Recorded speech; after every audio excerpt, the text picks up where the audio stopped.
Good morning, ladies and gentlemen. How's everybody doing today? So apologize for not being on yesterday. Had a meeting pretty much all morning for the most part yesterday, which kept me from being online streaming yesterday. So do apologize about that.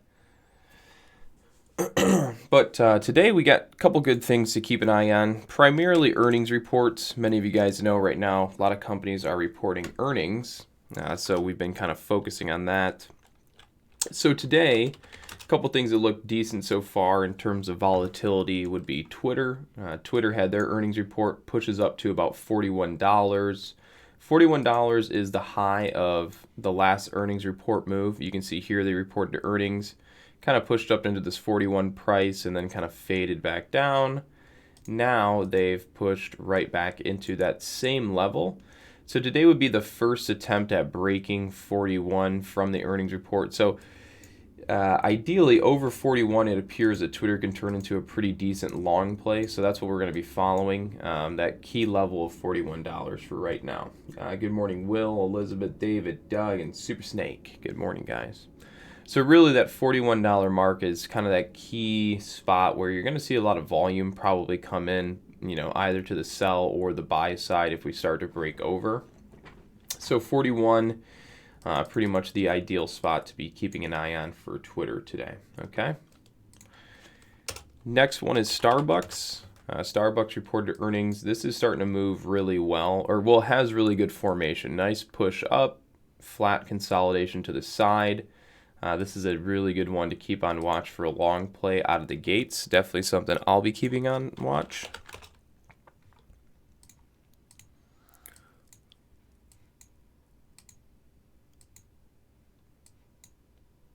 Okay. So this puts Starbucks into a new 52-week high as well. So right now, Starbucks doesn't really have any resistance above its head. It really has pretty much as much room to run as it wants to before running into resistance. So whenever it comes to something like this, it's into a 52-week high, no price action, previous price action to judge kind of resistance or sell zones off. At this point, you kind of go by the big whole dollar mark. So really the next kind of level I'd be more of a seller at if this starts to push over the pre-market high or after hours high would probably be around 100. Good morning, guys. Good morning. Zager, yeah, Roku might have some short potential. For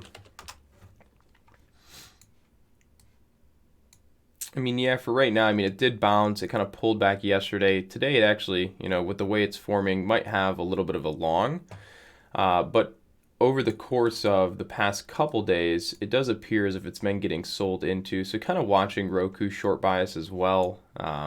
Really, it's bounced off of this previous consolidation point, held pretty well. So the idea here is if it gets up and over kind of with the 110 area, then it's going to go into another push to the upside, probably up towards 113. If it starts to kind of break down below 105, then we're going to go and retest this previous low of 103, breaks that, then we'll be heading down towards the $100 mark.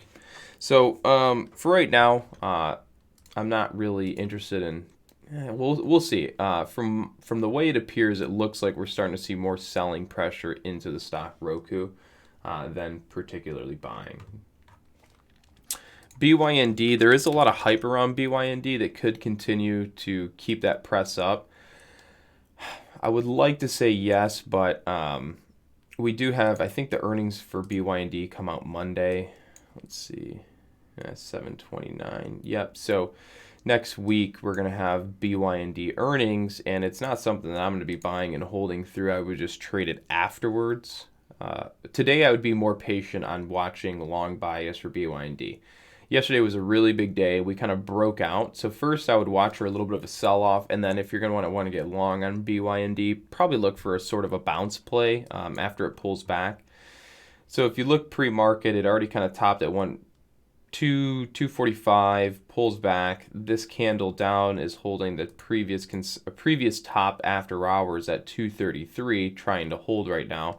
So if it gets below 233 and starts to push lower, next spot I would pay attention to for a dip buy or long would be around 224.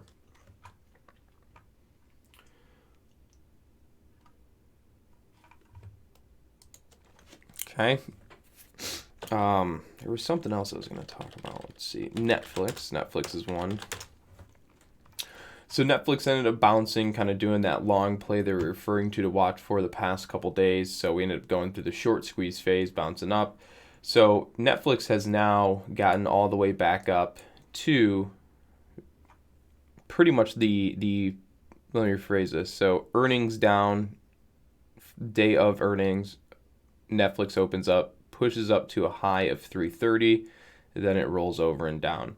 We've bounced all the way back to 330, so today I would assume is most likely going to be a short play off of 330. If it gets over 330, it can continue squeezing, but a lot of times on earnings plays like this, where we gap down, roll over, then we bounce back to kind of these opening prices of the earnings day, it usually will see resistance and have a little bit of a short play out of the gate. So that's what I would be following initially on Netflix today. McDonald's reported earnings. Probably follow McDonald's long bias to start the day. TVIX, no point in trading TVIX unless the market's going through really bearish moves. TVIX won't provide you really any opportunity. So until the volatility index starts getting back up above 20, TVIX probably isn't something you want to focus on trading. Square, UPS. Let's take a gander. Square, dip, hold, consolidation, bounce back to previous sell, medium sell zone.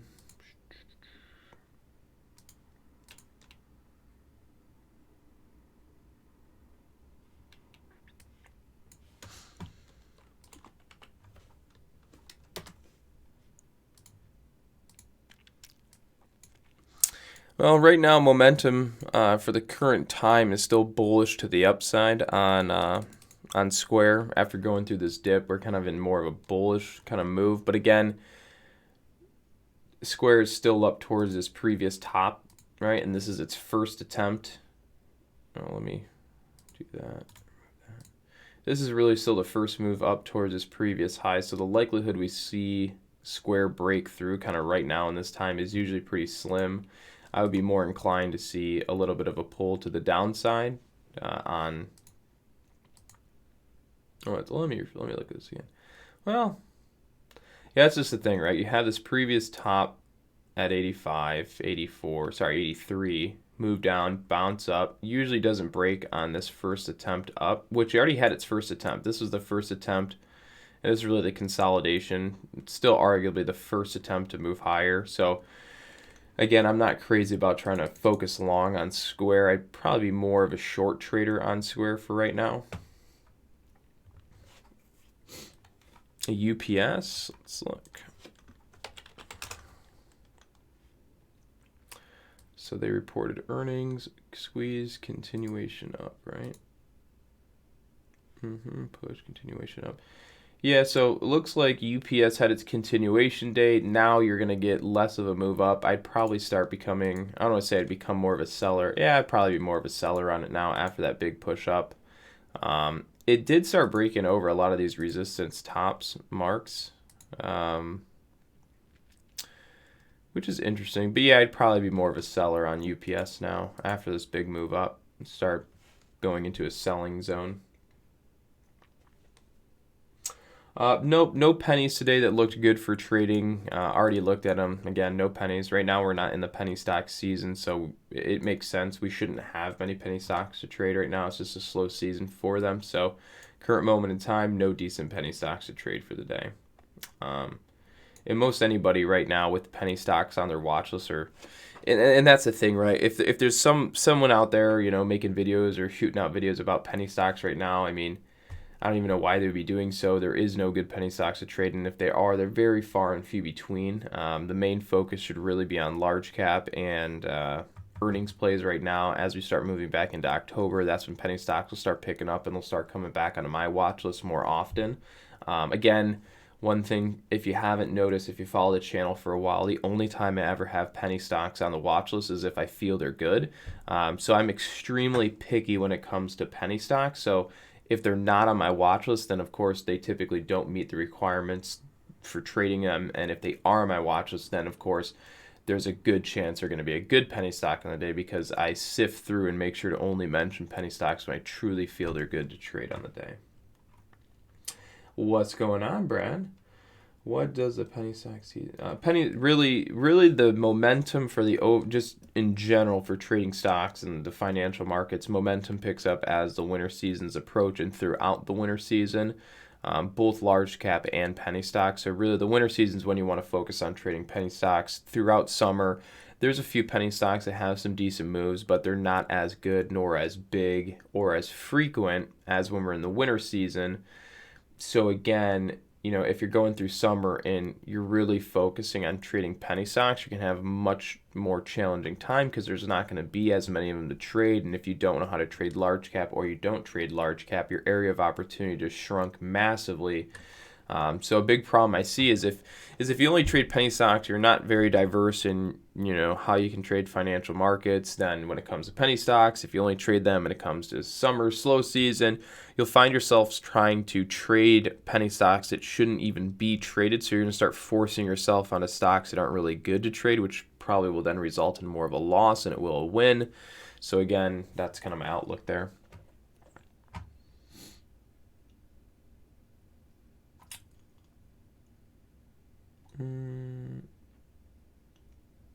$8.47.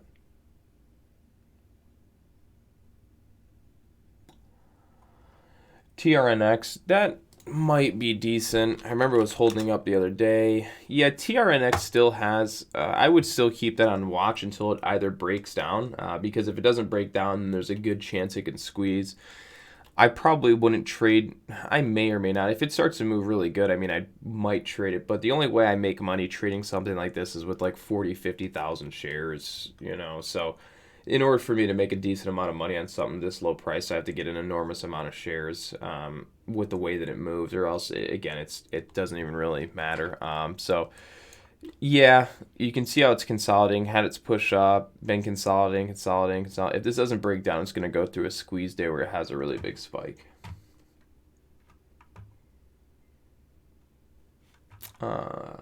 J&J.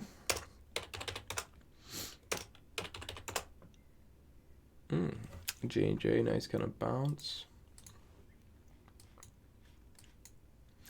I basically be targeting on like the move that J&J is currently on. To be looking at along up to 132, probably right around there. Because if it gets back to 132, you're gonna have sellers come in trying to hold it down below the short level. Because you can see it right down, earnings down, breakdown, kind of comes back, retests the breakdown level, fails, goes down lower. Now we're bouncing back up. Next level to get to is 132, 133. Then it's going to be a sell again intraday time frame.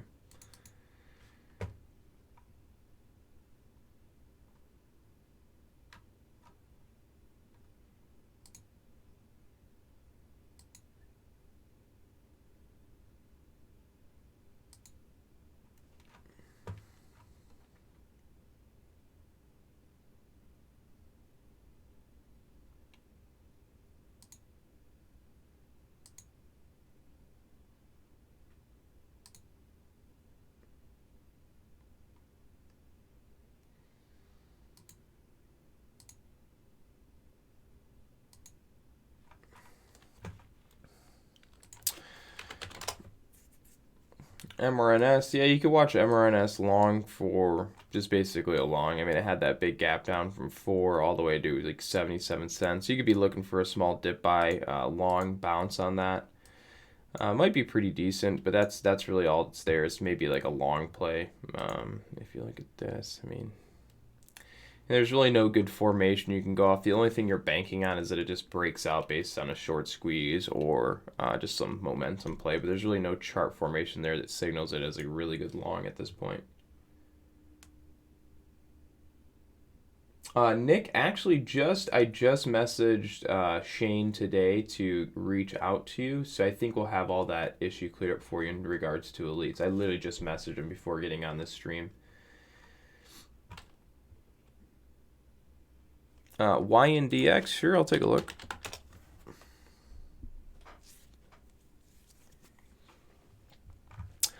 All right, so YNDX is moving. It's not on the most volume, though. It is a nice kind of like a little, yeah, it is a good dip buy kind of move. I would probably follow. Let's see. The only issue is you're getting up towards the 52-week high. So you might have a little bit more of a move. I mean, the 52-week high is at about $44, so it's like right now the price is at 40. So at most you have $4 to the upside, possibly that would move before it hits resistance and starts coming back down. Disney, still grinding. They report, didn't report.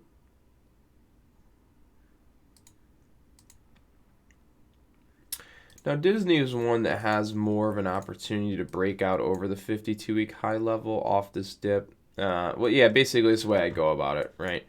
So Disney running up, you've already missed your buy point on Disney. If you wanted to get long, you need to be buying down here. Now that it's in the middle of the move, you leave it alone. It's going to kind of press probably back up towards 145. As it gets back up to 145, you're going to see sellers start coming in because, again, this would be the first attempt at breaking out over the 52-week high. So as the first move back up to 52-week high, you'll probably see sellers come in. Once the sellers come in, it's probably going to dip back down close to around 143. If it holds 143, starts to curl back up, then you'll start to form, sort of a bullish pennant formation. At that point, you'd be more likely to see Disney break over the 145 level. So long story short, move up to 145, pull back down to 143, consolidate. That's where you should look for a move over the 52-week high on Disney. ACB has been trending down, so haven't been focusing on it, right? So when it comes to ACB, let's see, we have been moving down.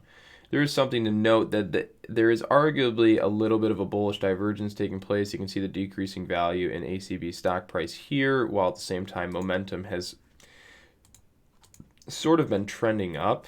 So it's arguable there might be a slight bullish divergence. I'm not crazy about the way that looks. I don't think it's accurate for a bullish divergence. So right now it's still trending down. I would say let it continue to trend down. If the prices start getting towards 5, below 6, right, as you start to get into basically this area, I would consider it a buy.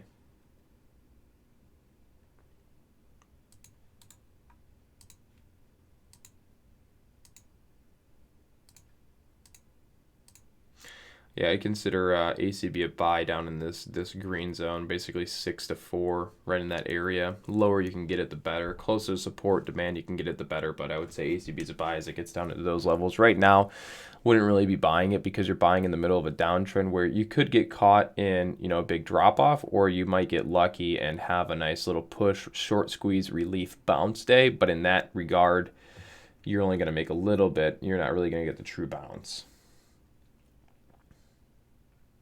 Oh, wow, I did just go really blurry. Interesting. Don't know what happened there. That's odd. There it goes.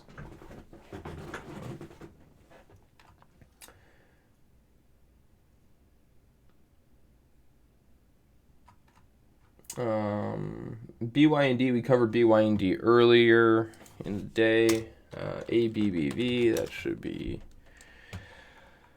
trending down. Did earnings? Yeah, I guess they did. Doesn't look too promising though. Yeah, I mean, I'm not really sold on a long play with ABBV. I mean, if you look at the stock, it's on a pretty sharp downtrend. What about 66? Yeah, I mean, basically I would say consider getting long ABBV if it starts getting into kind of like below 60 or right at about 60 down to like 55. That would be probably the buy point, area or zone for me on that. Oh yeah, INTC is another one that I didn't talk about, but that's another good one to focus on today too. INTC, they have news with Apple buying them, not buying the company, but a portion of their business for $1 billion. Earnings wasn't terrible. Yeah, this is another one to keep an eye on. So far, it's fading out pre-market, so it doesn't really give you the appearance that you should be long on it as of right now. But you also got to think too, I mean, over the past month, 2 months, I mean, Intel's done a really big, you know, a really good move. I mean, if you look at it, where'd it get to? Right there. I mean, it's already had a big move. So for me, it's like, well, first I was going to watch it long bias today, but after it started to fade down pre-market, now I'm kind of like, I don't really want to be long, might want to be short. But again, right, if you look at Intel, I mean, they've had a really big move, all the way from 42 up to 56, right? So here is their 52-week high, drops off all the way down here, bounces all the way back up here. So you're getting back into, you know, if I point it out like this, it becomes really obvious for people. Again, ready?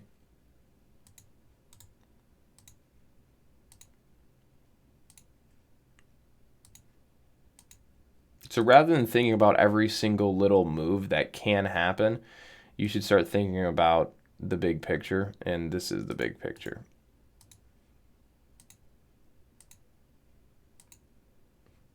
Buy, sell, buy, sell. Anything in between that happens from day to day, it is what it is. But generally speaking, now that it's getting up towards the 52-week high, the stock has become more of a sell than it has been a buy. So, right, when someone's looking at it now, go, should I buy?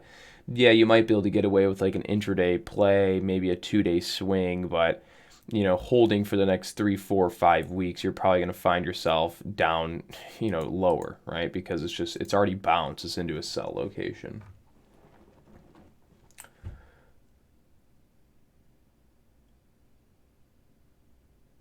I don't know how to do, I don't know that question in terms of what you're asking, smart money flow into the market using Thinkorswim. I don't even know if you can do it. You might be able to do it, but I'm not sure how you would. Probably something I could learn pretty fast if it's available, but not something I'm aware of.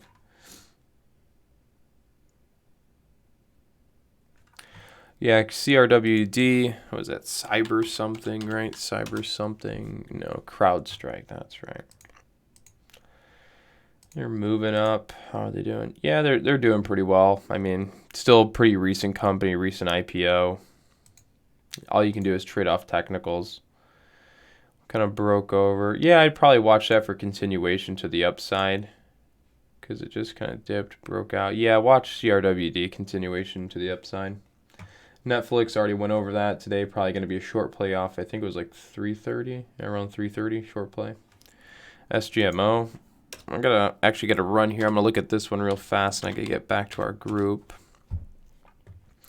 SGMO, nothing there that really like. I mean, if you look at it, it doesn't really move all that much. You have big down drop, kind of grinding up action, big spike, grinding down action, kind of spikes here. For me, I wouldn't even be trading that. Yeah, I have many stocks for long term. I mean, I think I got healthcare stocks. I have gold. I have silver. I think I have Intel. I think I have Verizon. I don't even. You know what? Hold on. Give me a second. If you guys give me a second here, I can actually find everything I own long term. It'll take me a bit to find it. Oh no, it won't. It's actually right there. All right. If you guys want to know all the things I own long term, copy. Here they are. It's going to be a big list, so I don't know if you can copy this, but you might want to. Oh, I can't even send it. It exceeds the limit. Damn it. All right, let's try and redo that. Hold on. So we'll delete all the way up until maybe Microsoft. There we go. Nobody type anything for a second. All right, we went to Microsoft, right? So I need to include everything but that from Microsoft. Damn it, still too long. Okay, then I'll delete from American Tower down. Damn it, still too long. Then I'll delete Visa. There we go. Now I gotta go from Visa. Yep, so everything but that. All right, there's all the stocks I own. Equities, I have Aflac, ABT, ADBE, Clorox, KDP, MCK, Microsoft, Nike, ECL, Grainger, Johnson & Johnson, ITW, Ralph Lauren, RSG, United Health, Visa, Walgreens, AMT, STWD, and then I have a couple other random things.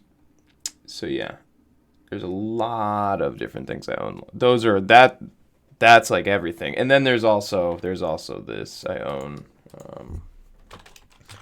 GLD and SLV. Oh shoot. Yeah, I have GLD and SLV. Those two are also not on that list, but I have those.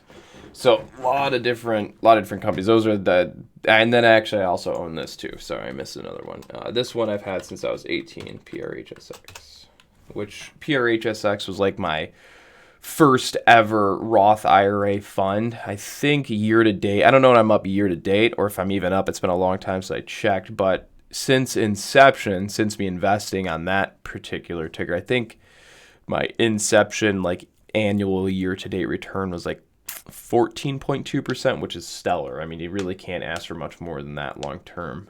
So yeah, I mean, you guys can look into those. It doesn't mean that you should buy those, but based on what I've been doing, I mean, that's how my portfolio looks. So if you'll notice, I have pretty much zero big tech. I don't have Facebook. I don't have Netflix. I don't have, you know what I'm saying? I don't have a lot of your interesting names out there, which is fine. But yeah, take a look at them. Maybe you guys will be interested in some of them. PHRSX, I mean, that one's been really good. That's involved in healthcare, and I've gone over the whole concept why healthcare boomed and has been booming, and that all has to do with the baby boomers. And I've mentioned before that if you want to get ahead of a trend and find something that's going to move, the easiest way to do it is not by, you know, like Amazon. Everyone's like, if you bought 1,000 shares of Amazon when it was $1, you know, you'd be a millionaire. It's like, yeah, but it's very hard to predict something like Amazon becoming the world's like largest company. What's not hard to predict is what people will need, right? We already know what people need in this life to live, have fun, etc., right? We don't know which company is going to be able to provide that for sure, but again, if you look at the whole, baby boomers are the biggest group. So as the biggest population group in history moves through time, they're going to need an abundance, or they're going to need an extra amount of something because they're the biggest of the human population in terms of like grouping, right?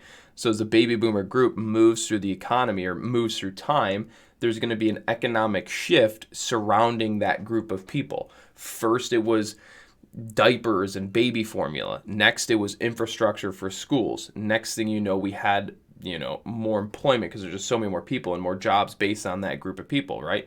And then home sales went through the roof because as the baby boomers grew up, they all started buying homes. So there was need for more homes. So there's going to be more homes, right? And then as they get older, they're all getting older. Then they have to go visit the doctor more often. They have more procedures. They have more health issues. So healthcare goes through a boom. So when the baby boomer group dies off, there's going to be a trail that they leave. And what's that trail going to be? There's going to be an abundance of homes because there was more homes made to support the population group. And as the population group decreases a bit, you're going to have a surplus of homes, which then would drive down home prices. So if you track the biggest population group, you'll be able to find economic shifts and trends that you can essentially get on as they're moving or before they happen. Yeah, so anyways, a little bit over time, got to get back to our private group, but thank you guys all again for tuning in. Been a blast, had a good time. With that being said, I'll see you guys not tomorrow, maybe Monday, because Monday will be the start of the new week. Other than that, guys, everybody take care, and I'll see you guys on the next one.